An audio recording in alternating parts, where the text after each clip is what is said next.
بسم اللہ الرحمن الرحیم۔ جس کا ایمان اس بات پر پختہ ہو جائے کہ اللہ مجھے دیکھ رہا ہے تو پھر وہ غلط کام کرنے سے پہلے سوچتا ضرور ہے۔ جس کے دل میں ہر وقت خوف خدا موجود رہتا ہے، شیطان اسے راہ راست سے بھٹکانے میں ہمیشہ ناکام رہتا ہے۔ تو اپنی سب امیدوں میں کبھی کامیاب نہیں ہو سکتا۔ زندگی سے زیادہ جی نہ لگا، دنیا ایک دھوکہ ہے، تو بھی ایسی راہ پر چلا جا رہا ہے جس پر تجھ سے پہلے لوگ جا چکے ہیں۔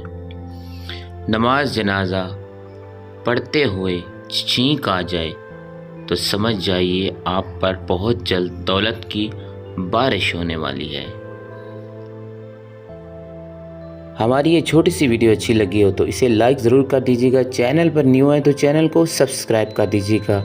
ملتے ہیں نیکسٹ ویڈیو کے ساتھ، دعا میں یاد رکھیے گا۔ اللہ حافظ۔